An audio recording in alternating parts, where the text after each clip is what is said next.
സ്വല്ലു അലൈഹി വസല്ലിമു തസ്ലീമാ. സുഹൃത്തുക്കളെ, നമുക്കുള്ള നബിമേൽ നിത്യവും ചൊല്ലേണ്ടതാണ് സ്വലാത്ത് 300 എണ്ണവും. നമ്മോട് കൃപയും കരുണയും നബിക്കല്ലയോ, ഹിദായത്തിൽ അതിരറ്റ കൊതിയും ഇല്ലയോ.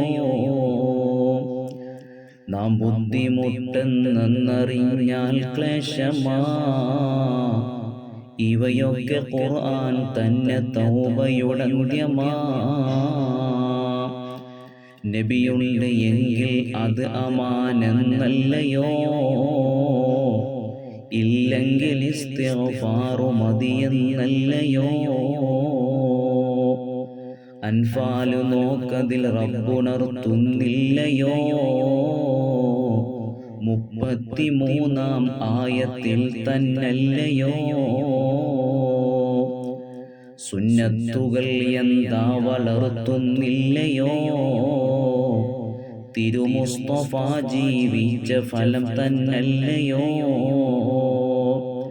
സുന്നത്തുകൾ മരിപ്പിച്ചു എന്നാൽ പിന്നെ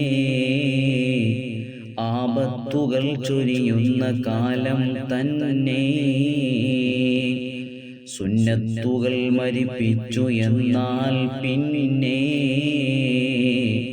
ആപത്തുകൾ ചൊരിയുന്ന കാലം തന്നെ. പിൻഭാഗമിൽ തങ്ങൾക്ക് കാഴ്ചയുമുള്ളതാ, മുൻഭാഗത്തുള്ളൊരു രീതിയിൽ കാണുന്നതാ. കരുത്തും നബിക്ക് പ്രതീക്ഷയിൽ കവിഞ്ഞല്ലയോ, റുക്കാനത്തും തിരുമുമ്പിൽ അടിപെട്ടില്ലയോ. ഒരു 40 ആളിനുള്ള ഖുവ്വത്താണ് തിരുമുസ്തഫ നബിക്കുള്ളതും എന്നാണ്. സ്വർഗത്തിലെ പുരുഷന്റെ ഖുവ്വത്താണത് എന്നാ മുജാഹിദിൽ നിന്ന് ഹില്യയിലുള്ളത്. സ്വർഗത്തിലെ പുരുഷന്റെ ശക്തിയുമിന്ന് നമുക്കുള്ള 100-ന് തുല്യമാണവിടെന്ന് എന്നും ഹദീസിൽ വ്യക്തമായി പറയുന്നതാ. തുർമുദിയിലുണ്ടിത് നോക്കിയാൽ കാണുന്നതാ. ഈ രീതിയിൽ കണക്കാക്കി നോക്കുന്ന അവസരം അല്ലാഹുവിന്റെ റസൂലിനായി 4000. സിറാജുൽ മുനീറിൽ നോക്ക് 3-ൽ ഉണ്ടിത്, 157-ലാ പറയുന്നത്.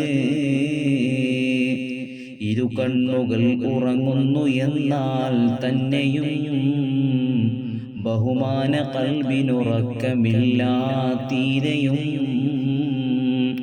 ഉറക്കം കഴിഞ്ഞെഴുന്നേറ്റ് നിസ്കരിക്കുന്നതായി തിരുമുസ്തഫ തങ്ങൾ വുളു ചെയ്യാത്തതായി